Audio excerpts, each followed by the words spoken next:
ಶ್ರೀ ಗುರುವೇ ಮಂಗಳಂ. ಓಂ ಮಂಗಳಂ ಓಂಕಾರ ಮಂಗಳಂ ಓಂಕಾರ ಮಂಗಳಂ ಓಂಕಾರ ಮಂಗಳಂ ಶ್ರೀ ಗುರುವೇ ಮಂಗಳಂ. ಆ ಮಂಗಳಂ ನಕಾರ ಮಂಗಳಂ.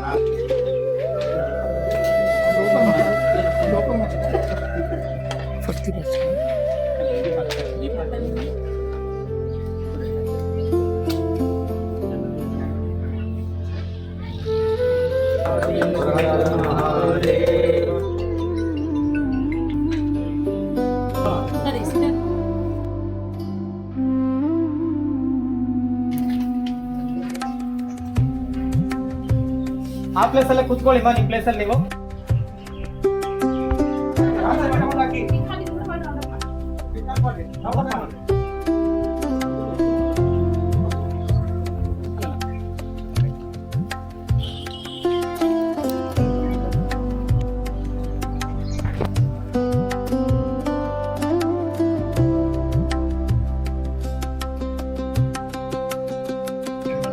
ಸೂರ್ಯನು ಯಾವ ವಿಧದ ನಕ್ಷತ್ರ?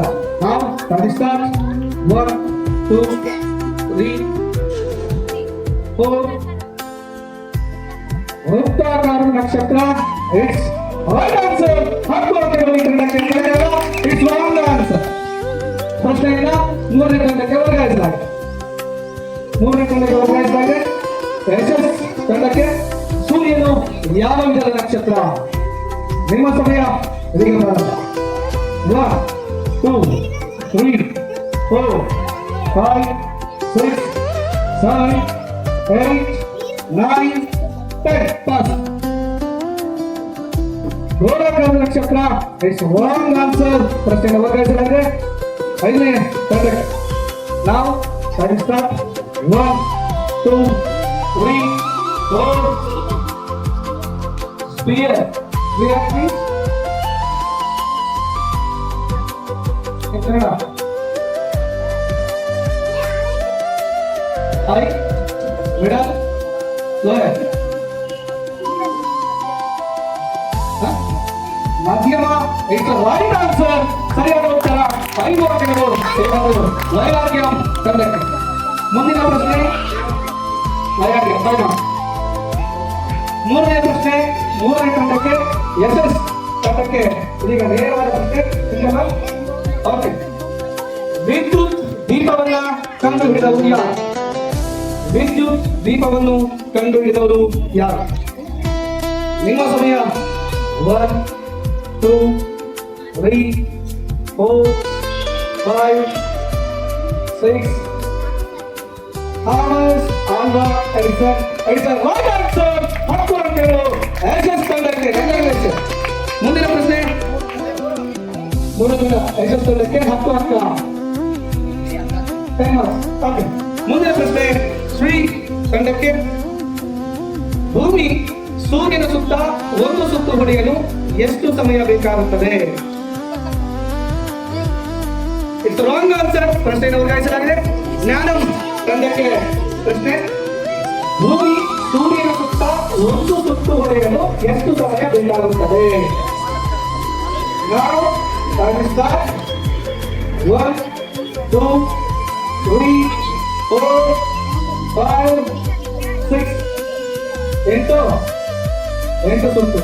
ಎಷ್ಟು 8 ಗಂಟೆ ಬೇಕಾಗುತ್ತೆ. Wrong answer. ಪ್ರಶ್ನೆ ವರ್ಗಾಯಿಸಲಾಗಿದೆ.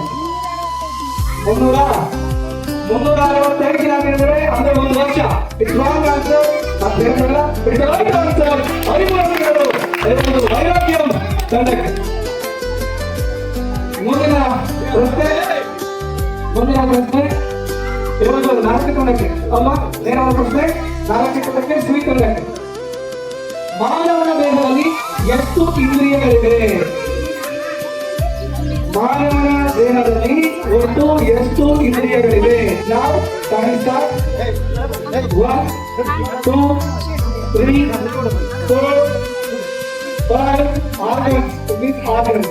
1 2 3 4 5 7 organs. It's the right answer. It's the right answer. Organs. It's right answer. 5 ಇಂದ್ರಿಯಗಳು ಮಾನವನಿರ್ತಾರೆ. ಸರಿಯಾದ ಉತ್ತರ 5 ಅಂಕಗಳು. ಈ ಒಂದು ವೈರಾಗ್ಯಂ ತಂಡಕ್ಕೆ. ಇದೀಗ ನೇರವಾದ ಪ್ರಶ್ನೆ ಈ ಒಂದು 6ನೇ ತಂಡಕ್ಕೆ. ಮೊದಲ ಪ್ರಶ್ನೆ ವೈರಾಗ್ಯಂ ತಂಡಕ್ಕೆ. ರಕ್ತವು ಕೆಂಪು ಬಣ್ಣಕ್ಕೆ ಬರಲು ಕಾರಣವೇ? ನಾವು ಸಾಗಿಸ್ತಾ ಹಿಮೋಗ್ಲೋಬಿನ್ ಅಂತ ಹೇಳ್ತಾರೆ. It's A right answer. ಜ್ಞಾನಂ ತಂಡಕ್ಕೆ. ಭಾರತದ ಸಂವಿಧಾನ ಜಾರಿಗೆ ಬಂದ ದಿನ ಯಾವುದು? ಭಾರತದ ಸಂವಿಧಾನ ಜಾರಿಗೆ ಬಂದಿರತಕ್ಕಂಥ ದಿನ ಯಾವುದು? ದಿನ November 26. It's A wrong answer. ಪ್ರಶ್ನೆಯನ್ನ ವರ್ಗಾಯಿಸ್ತಾರೆ. ಪ್ರಶ್ನೆಯನ್ನು ವರ್ಗಾಯಿಸ್ತಾ ಇದೆ. ಅದಕ್ಕಾಗಿ ಡಿಸ್ಕಷನ್ ಮಾಡಿ ಉತ್ತರವನ್ನು ಹೇಳಿ ಅಂತ ಹೇಳ್ತಾ ಇದ್ವಿ. ನಾವು ಸ್ವೀಕರಣಕ್ಕೆ ಪ್ರಶ್ನೆ ಭಾರತದ ಸಂವಿಧಾನ ಜಾರಿಗೆ ಬಂದ ದಿನ. ನಾವು ಜನವರಿ 26. It's a right answer. ಸ್ವೀಕರಣಕ್ಕೆ 5 ಅಂಕಗಳು. ಮುಂದಿನ ಹಂತಕ್ಕೆ ನೇರವಾದ ಪ್ರಶ್ನೆ. ನೇರವಾದ ಪ್ರಶ್ನೆಯನ್ನು ಭಾರತದ ಮೊದಲ ಪ್ರಧಾನಮಂತ್ರಿ ಯಾರು? ಭಾರತದ ಮೊದಲ ಪ್ರಧಾನಮಂತ್ರಿ. ನಾವು Jawaharlal Nehru. It's a right answer. 10 ಅಂಕಗಳು. ಮುಂದಿನ ಪ್ರಶ್ನೆ ಒಂದು ತಂಡಕ್ಕೆ ನೇರವಾದ ಪ್ರಶ್ನೆ.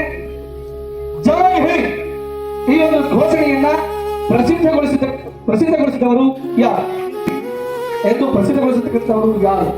ಈ ಘೋಷಣೆ ಯಾರು? ನಾವು time start. 1 2 3 4 5 6 7 8. Subhash Chandra Bose. It's a wrong answer ಅಂತ ಹೇಳಕ್ಕಾಗಲ್ಲ. It's right answer. 10 ಅಂಕಗಳು. ಒಂದು ಎಸ್ಎಸ್ ತಂಡಕ್ಕೆ.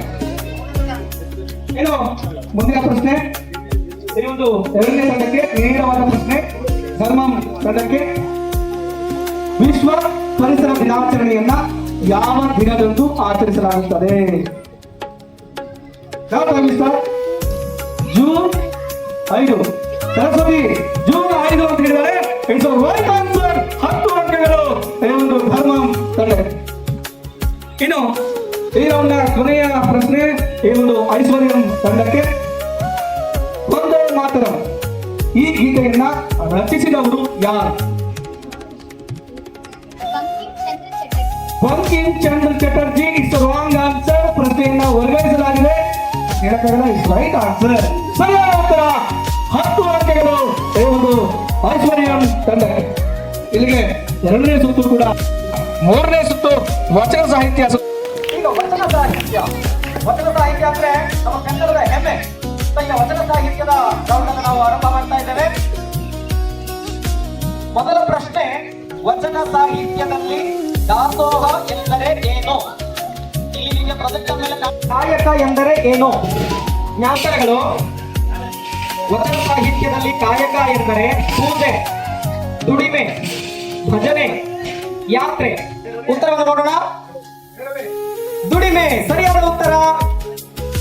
ಅವರು ಯಾವ ರಾಜನ ಆಸ್ಥಾನದಲ್ಲಿ ಮಂತ್ರಿಯಾಗಿದ್ದರು?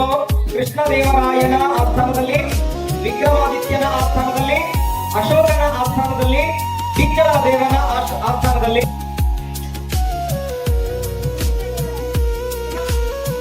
ಬಿಜ್ಜಳ. ಯಾವುದೇ ಅರ್ಥಗಳಿರುವುದಿಲ್ಲ. ಕಾರ್ತಿ ಯಾರು? ನಾನು ಉತ್ತರಗಳನ್ನ ಹೇಳ್ತಾ ಇದ್ದೇನೆ.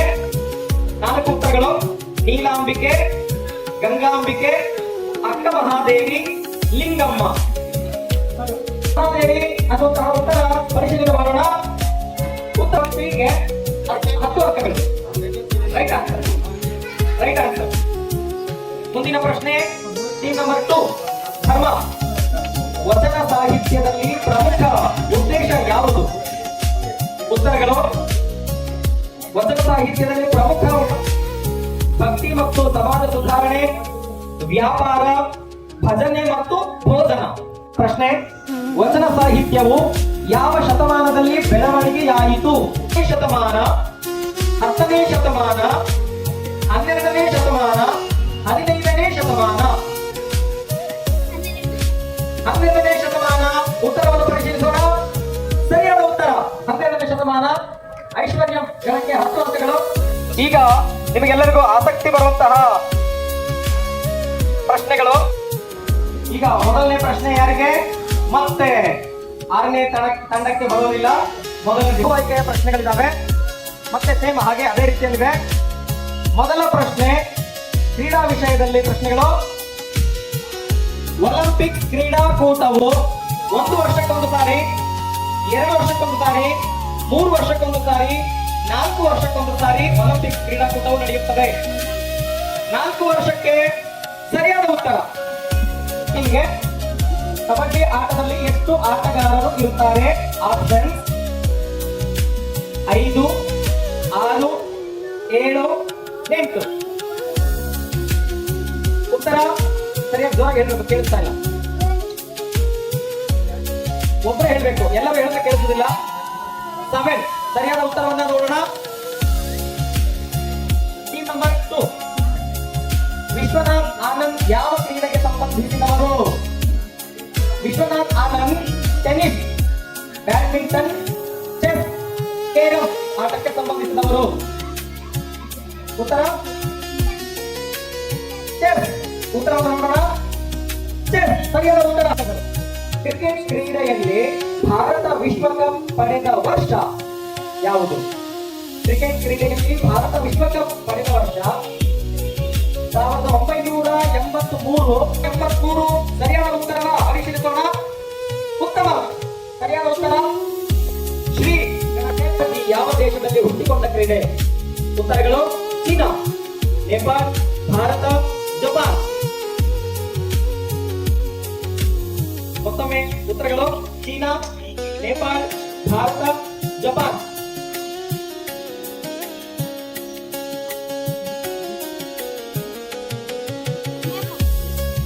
ಉತ್ತರ ಸರಿಯಾಗಿ ಭಾರತ. ನಮ್ಮ ದೇಶದಲ್ಲಿ ಹುಟ್ಟಿಕೊಂಡಂತಹ ಕ್ರೀಡೆ ಕಬಡ್ಡಿ. 4ನೇ ಸುತ್ತು ಆರಂಭ ಮಾಡೋಣ. First is best. ಐಶ್ವರ್ಯ ನಿಮಗೆ ಪ್ರಶ್ನೆ. ಇದು ಕೂಡ ಹಾಗೆ 4 ಉತ್ತರದ ಬಹು ಆಯ್ಕೆಯ ಪ್ರಶ್ನೆಗಳು. ಕರ್ನಾಟಕದ ನಿರ್ವಹಣಾ ಕಲೆ ಯಾವುದು? ಆಪ್ಷನ್ ಯಕ್ಷಗಾನ, ಕಂಸಾಳೆ, ವೀರಗಾಸೆ, ಬಯಲಾಟ.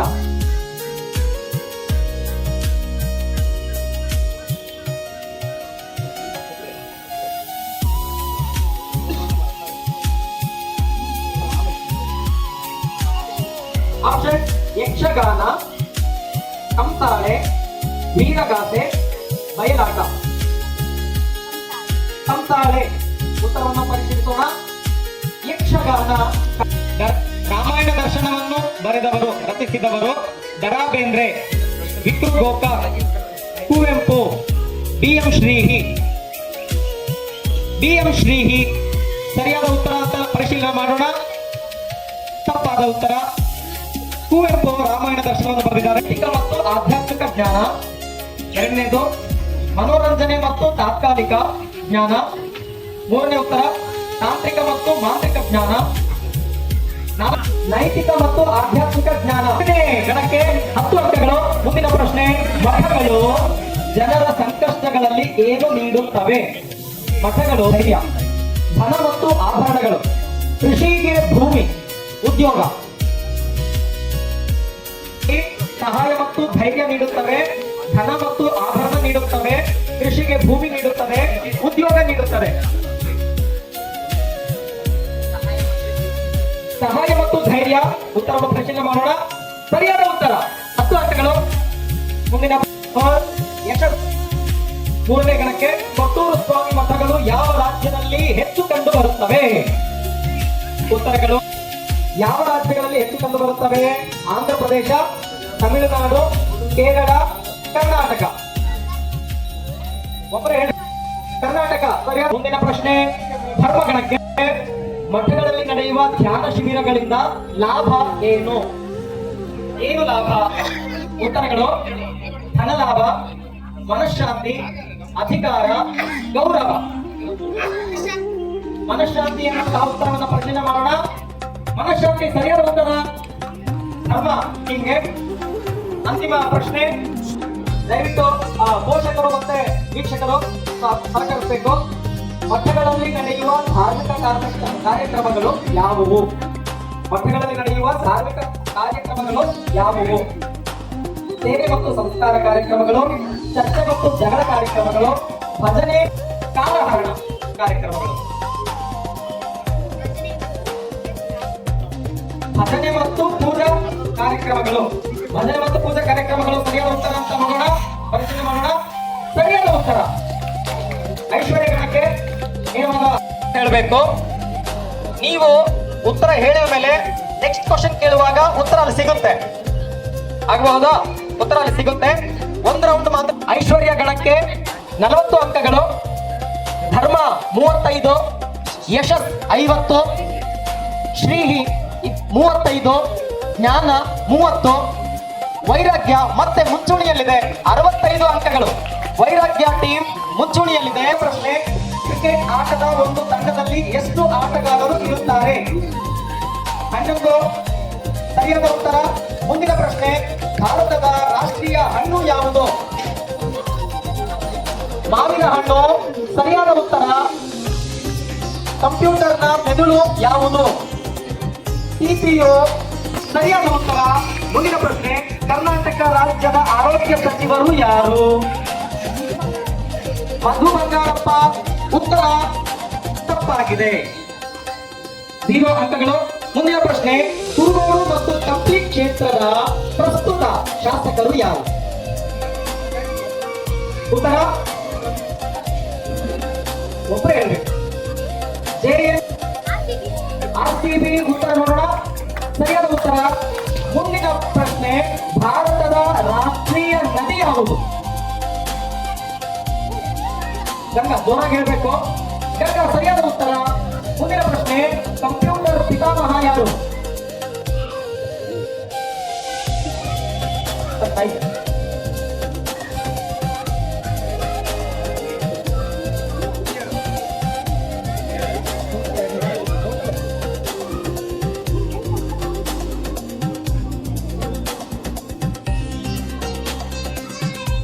ಪ್ರಶ್ನೆ, ನೀವು ಮತ್ತೆ 6 ಪ್ರಶ್ನೆಗಳನ್ನು ಕಳ್ಕೊಂತೀರಿ, ಬೇಗ ಹೇಳ್ಬೇಕು. James prince. ಉತ್ತರ ತಪ್ಪಾಗಿದೆ. ಚಾರ್ಲ್ಸ್ ಬ್ಯಾಬೆಲ್ ಸರಿಯಾದ ಉತ್ತರ. ಕರ್ನಾಟಕದ ಮುಂದಿನ ಪ್ರಶ್ನೆ, ಕರ್ನಾಟಕ ರಾಜ್ಯದ ಶಿಕ್ಷಣ ಸಚಿವರು ಯಾರು? ಉತ್ತರ ಮಧು ಬಂಗಾರಪ್ಪ. ಸರಿಯಾದ ಉತ್ತರ, 10 ಅಂಕಗಳು. ಮುಂದಿನ ಪ್ರಶ್ನೆ, ಅಂತಿಮ ಪ್ರಶ್ನೆ, ಕುರುಗೋಡಿನ ಜಾತ್ರಾ ಮಹೋತ್ಸವ ಯಾವ ಹುಣ್ಣಿಮೆ ಎಂದು ನಡೆಯುತ್ತದೆ? ಯಾವ ಜೋರ ಹೇಳು, ಒಬ್ಬರೇ ಹೇಳ್ಬೇಕು. ಯಾವಮ್ಮ? ಹೋಳಿ ಹುಣ್ಣಿಮೆ. ಸರಿಯಾದ ಉತ್ತರವನ್ನು ನೋಡೋಣ. ಸರಿಯಾದ ಉತ್ತರ, 10 ಅಂಕಗಳು. ಮುಂದಿನ ಸುತ್ತು 3ನೇ ಗಣಕ್ಕೆ.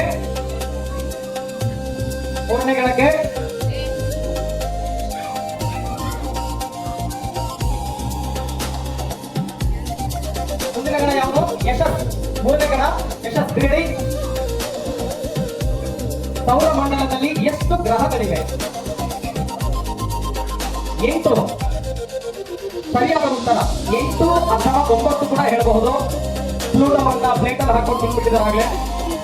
ಮುಂದಿನ ಪ್ರಶ್ನೆ, ಕಬಡ್ಡಿ ಅತಿ ಚಿಕ್ಕ ರಾಜ್ಯ ಯಾವುದು?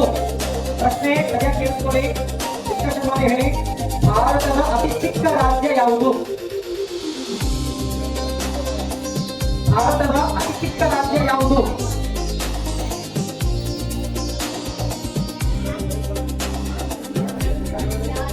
ಯಾವುದವ? ಭಾರತದ ಅತಿ ಚಿಕ್ಕ ರಾಜ್ಯ. ನೀವು ಮಾತಾಡಬಾರ್ದು, ಮೈನಸ್ ಆಗುತ್ತೆ. ಯಾದಗಿರಿ. ತಪ್ಪಾದ ಉತ್ತರ, 0 ಅಂಕ. ಕಂಪ್ಯೂಟರ್ ಯಾವಾಗ ಕಂಡು ಹಿಡಿಯಲಾಯಿತು? ಮುಂದಿನ ಪ್ರಶ್ನೆ, ಕಂಪ್ಯೂಟರ್ ಅನ್ನ ಯಾವಾಗ ಕಂಡು ಹಿಡಿದ್ರು? ಕಂಪ್ಯೂಟರ್ ಕಂಡು ಹಿಡಿದಿದ್ದು ಯಾವಾಗ? 1999. 1999. ತಪ್ಪಾದ ಉತ್ತರ, 0 ಅಂಕಗಳು. ಮುಂದಿನ ಪ್ರಶ್ನೆ, ಕರ್ನಾಟಕ ರಾಜ್ಯದ ಗೃಹ ಸಚಿವರು ಯಾರು? ಕರ್ನಾಟಕ ರಾಜ್ಯದ ಗೃಹ ಸಚಿವರು ಯಾರು? ಹೋಮ್ ಮಿನಿಸ್ಟರ್ ಯಾರು? ಕರ್ನಾಟಕ ರಾಜ್ಯದ ಹೋಮ್ ಮಿನಿಸ್ಟರ್. ಗೃಹ ಸಚಿವರು ಯಾರು? ಗೃಹ ಸಚಿವರು ಯಾರು?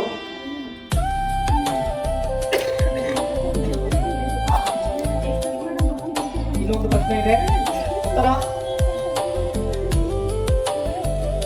ಗೃಹ ಸಚಿವರು ಯಾರು?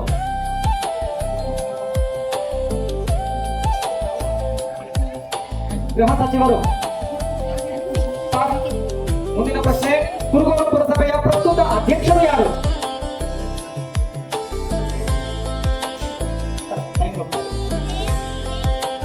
ಜೈನ್ ಗಣೇಶ್ ಸರಿಯಾದ ಉತ್ತರ ಅಲ್ಲ, 0 ಅಂಕಗಳು. ಮುಂದಿನ ರೌಂಡ್.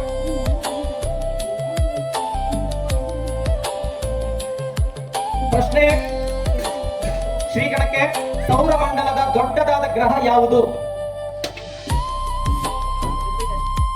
ಜುಪಿಟರ್. ಸರಿಯಾದ ಉತ್ತರ ಗುರು ಅಂತ ಕರೀತಾರೆ.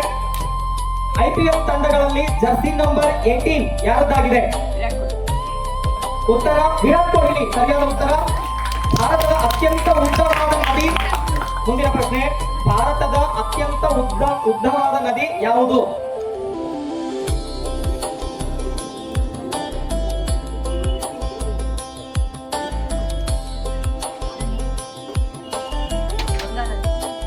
ಉತ್ತರ ಸರಿಯಾಗಿದೆ, 10 ಅಂಕಗಳು. ಕಂಪ್ಯೂಟರ್ನ ಮೊದಲ ಸ್ವರೂಪ ಏನಾಗಿತ್ತು? ಕಂಪ್ಯೂಟರ್ನ ಮೊದಲ ಸ್ವರೂಪ ಏನು? ಮುಂದಿನ ಪ್ರಶ್ನೆ ಬೇಕಾದ್ರೆ ಕೇಳಬಹುದು ಪಾಸ್ ಅಂತ. ಉತ್ತರ ಕ್ಯಾಲ್ಕುಲೇಟರ್. ಮುಂದಿನ ಪ್ರಶ್ನೆ, ಕರ್ನಾಟಕದಲ್ಲಿ ವಿದ್ಯಾನಗರಿ ಎಂದು ಪ್ರಸಿದ್ಧವಾದ ಜಿಲ್ಲೆ ಯಾವುದು?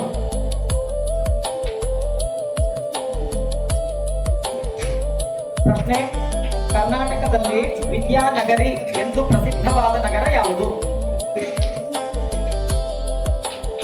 ಪ್ರಸಿದ್ಧವಾದ ಜಿಲ್ಲೆ. ಉತ್ತರ ಧಾರವಾಡ. ಸರಿಯಾದ ಉತ್ತರ, 10 ಅಂಕಗಳು. ಮುಂದಿನ ಪ್ರಶ್ನೆ, ಕಿರುಕೋಡು ಎಂದು ಪ್ರಾಚೀನ ಹೆಸರು ಹೊಂದಿರುವ ನಗರ ಯಾವುದು? ಒಬ್ಬರು ಹೇಳ್ಬೇಕು. ಕುರುಗೋಡು. ಉತ್ತರ ನೋಡೋಣ. ಸರಿಯಾದ ಉತ್ತರ, 10 ಅಂಕಗಳು. ಮುಂದಿನ ಟೀಮ್ ಉತ್ತರವನ್ನು ನೋಡೋಣ. ಸಾಧ್ಯವಾದರೆ ಕನ್ನಡದಲ್ಲೂ ಕೂಡ ಹೇಳಿ. ಮಂಗಳ. ಸರಿಯಾದ ಉತ್ತರ, 10 ಅಂಕಗಳು. ಕ್ರಿಕೆಟ್ನ ದೇವರು ಎಂದು ಯಾರನ್ನು ಕರೆಯುತ್ತಾರೆ? ಸಚಿನ್ ತೆಂಡೂಲ್ಕರ್. ಉತ್ತರ ಸರಿಯಾಗಿದೆ, 10 ಅಂಕಗಳು. ಮುಂದಿನ ಪ್ರಶ್ನೆ, ಅತಿ ಹೆಚ್ಚು ಅರಣ್ಯ ಪ್ರದೇಶವನ್ನು ಹೊಂದಿರುವ ರಾಜ್ಯ ಯಾವುದು? ಪ್ರಶ್ನೆ, ಅತಿ ಹೆಚ್ಚು ಅರಣ್ಯ ಪ್ರದೇಶವನ್ನು ಹೊಂದಿರುವ ರಾಜ್ಯ ಯಾವುದು?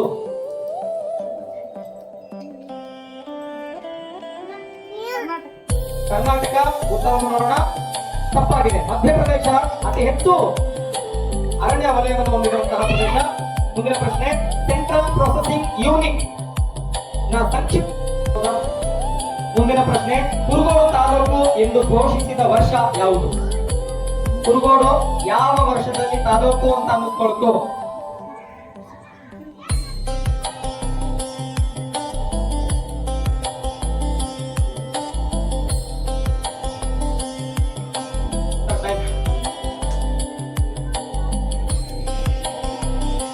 ಯಾವ ವರ್ಷ ಕುರುಗೋಡು ತಾಲೂಕು ಅನಿಸಿದೆ?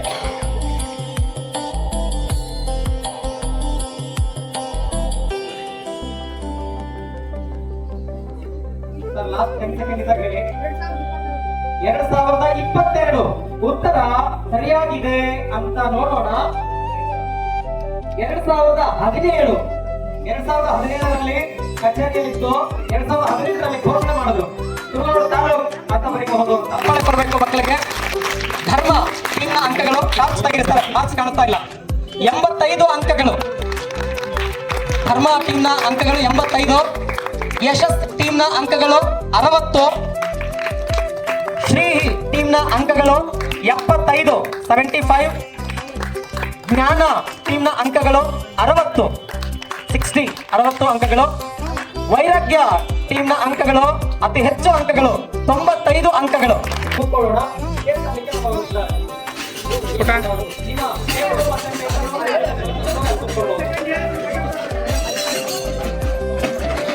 ರಸಪ್ರಶ್ನೆ ಕಾರ್ಯಕ್ರಮದಲ್ಲಿ ಭಾಗವಹಿಸಿದಂತ ವಿದ್ಯಾರ್ಥಿಗಳಿಗೆ ಈಗ ಪರಮಪೂಜ್ಯ ಗುರುಗಳ ಅಮೃತ ಹಸ್ತದಿಂದ ಪ್ರಮಾಣ ಪತ್ರ ವಿತರಣೆ.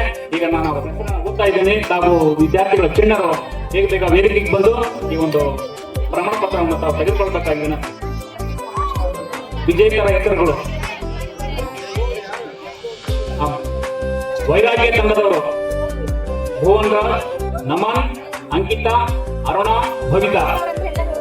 ಈ ಚಿಣ್ಣರು ಬೇಗ ವೇದಿಕೆಗೆ ಬಂದು ಪೂಜ್ಯ ಗುರುಗಳಿಂದ ಪ್ರಮಾಣ ಪತ್ರವನ್ನು ಸ್ವೀಕರಿಸಿ ಅವರಿಂದ ಆಶೀರ್ವಾದ ಪಡೆಯಬೇಕಾಗಿ ವಿನಂತಿ ಮಾಡ್ತಾ ಇದ್ದೇನೆ. ಹಾಗೂ 2ನೇ ಬಹುಮಾನವಾಗಿ ಐಶ್ವರ್ಯ ತಂಡದವರು ಶ್ರೀನಿವಾಸ್, ಮೋಹನ್, ಜೆಸಿ, ಪ್ರಗತಿ, ಹರ್ಷಿಕಾ, ಸ್ನೇಹಾಂಜಲಿ. ಈ ಮಕ್ಕಳು ದಯಮಾಡಿ ವೇದಿಕೆಗೆ ಬರಬೇಕು. ಐಶ್ವರ್ಯ ತಂಡದ ವಿದ್ಯಾರ್ಥಿಗಳನ್ನು ನಾನು ಹೆಸರನ್ನು ಮತ್ತೊಮ್ಮೆ ಓದ್ತಾ ಇದ್ದೀನಿ. ಶ್ರೀನಿವಾಸ್, ಮೋಹನ್, ಜೆಸಿ, ಪ್ರಗತಿ, ಹರ್ಷಿಕಾ ಹಾಗೂ ಸ್ನೇಹಾಂಜಲಿ. ಚಿಣ್ಣರು ಮಕ್ಕಳು ಎಲ್ಲರೂ ವೇದಿಕೆಗೆ ಬಂದು, ಯಾಕಂದ್ರೆ ಪೂಜ್ಯ ಗುರುಗಳ ಅಮೃತ ಹಸ್ತದಿಂದ ಈ ಒಂದು ಪ್ರಮಾಣ ಪತ್ರವನ್ನು ವಿತರಣೆ ಮಾಡ್ತಾ ಇದ್ದೇನೆ. ನಿಮ್ಮ ಒಂದು ಜೀವನದಲ್ಲಿ ಸಾಧನೆಯನ್ನು ಸಾಧಿಸಲಿಕ್ಕೆ ಇದು ಒಂದು ಆರಂಭದ ಮೆಟ್ಟಿಲು ಅಂತ ಹೇಳಲಿಕ್ಕೆ ತಪ್ಪು ಅಂತ ನಾನು ಏನು ಅನ್ಸ್ತಾ ಇಲ್ಲ.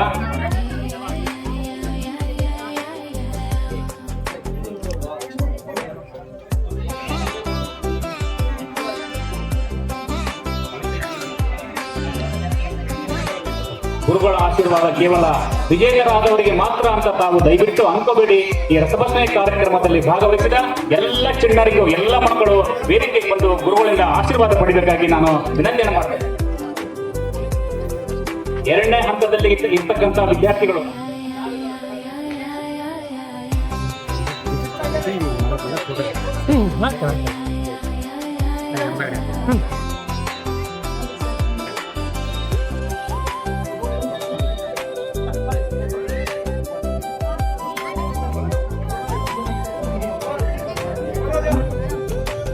ಈಗ ವಿದ್ಯಾರ್ಥಿಗಳ ಹೆಸರು ಹೇಳ್ತಾ ಇದ್ದೇನೆ, ಅವರು ದಯಮಾಡಿ ವೇದಿಕೆಗೆ ಬರಬೇಕು. ಕೀರ್ತನ, ಸರಸ್ವತಿ, ಬಡೀಮಾ, ಮುನ್ನೂರ್ ಬಿ, ಕೃಷ್ಣ, ಸ್ಫೂರ್ತಿ, ಪ್ರವೀಣ, ಸಾನ್ವಿ, ಸನ್ನಿಧಿ, ದೀಕ್ಷಾ,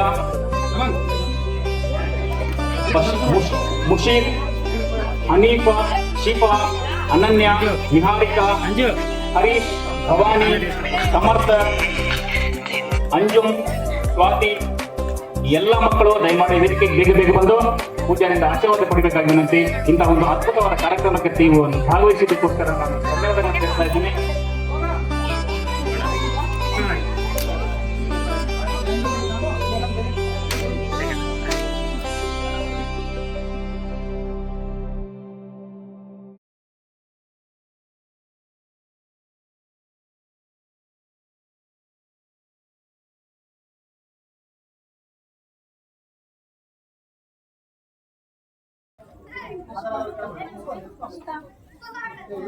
ಎಲ್ಲ ಮಕ್ಕಳು ವೇದಿಕೆ ಬಂದಿದ್ದಾರಾ?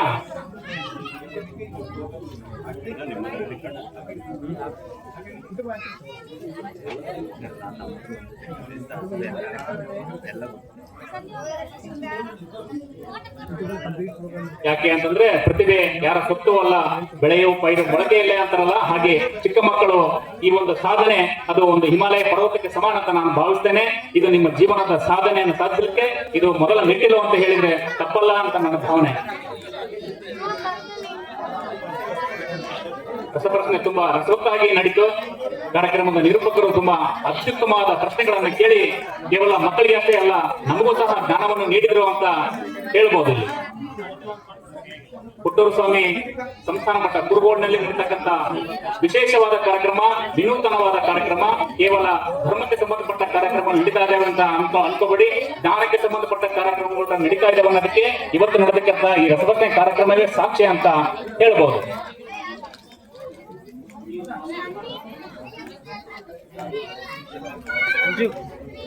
ಪೂಜ್ಯ ಗುರುಗಳಿಗೆ ಇವತ್ತಿನ ದಾಸೋಹ ಸೇವೆಯನ್ನ ಜಿ ಮಹಾಬಲೇಶ್ವರ ಮತ್ತು ಕುಟುಂಬ ಅವರು ಈ ಕಾರ್ಯಕ್ರಮಕ್ಕೆ ಬಂದಿದ್ದಾರೆ, ವೇದಿಕೆ ಮೇಲೆ ಬಂದಿದ್ದಾರೆ. ಪರಮ ಪೂಜ್ಯ ಗುರುಗಳಿಂದ ಅವರಿಗೂ ಸಹ ಒಂದು ಆಶೀರ್ವಾದವನ್ನ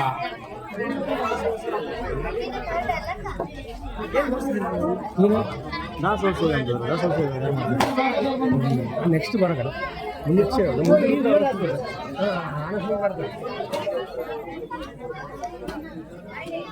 ಒಂದು ಗಾದೆ ಮಾತಿದೆ, ಏನಂತಂದ್ರೆ ಕಾಲಿದ್ರೆ ಹಂಪೆ ನೋಡು, ಕಣ್ಣಿದ್ರೆ ಕನಗಿರಿ ನೋಡು ಅಂತಾರೆ. ಅದಕ್ಕೆ ನಾನು ಮತ್ತೊಂದು ಹೊಸ ವಾಕ್ಯವನ್ನ ಇವತ್ತು ಸೇರ್ಪಡೆ ಮಾಡ್ತಾ ಇದ್ದೇನೆ. ಕಾಲಿದ್ರೆ ಹಂಪಿ ನೋಡು, ಕಣ್ಣಿದ್ರೆ ಹಂಪಿ ನೋಡು, ಕಣ್ಣಿದ್ರೆ ಕುರುಗೋಡು ಪುಟ್ಟೂರು ಸ್ವಾಮಿ ಮಠ ನೋಡು ಅಂತ ಹೇಳ್ತಾ ಇದ್ದೇನೆ. ಯಾಕಂದ್ರೆ ಈ ಕಾರ್ಯಕ್ರಮ, ಈ ಮಠದಲ್ಲಿ ನಡೀತಕ್ಕಂಥ ಒಂದು ಕಾರ್ಯಕ್ರಮ ಸಾಮಾನ್ಯವಾದ ಕಾರ್ಯಕ್ರಮ ಅಲ್ಲ. ಇದು ಮುಂದೆ ಜಿಲ್ಲಾ ಮಟ್ಟದಲ್ಲಿ, ರಾಜ್ಯ ಮಟ್ಟದಲ್ಲಿ, ರಾಷ್ಟ್ರೀಯ ಮಟ್ಟದಲ್ಲಿ ಬೆಳಗಲಿ ಅಂತ ಒಂದು ಶುಭ ಹಾರೈಸ್ತಾ ಇದ್ದೇನೆ ನಾನು.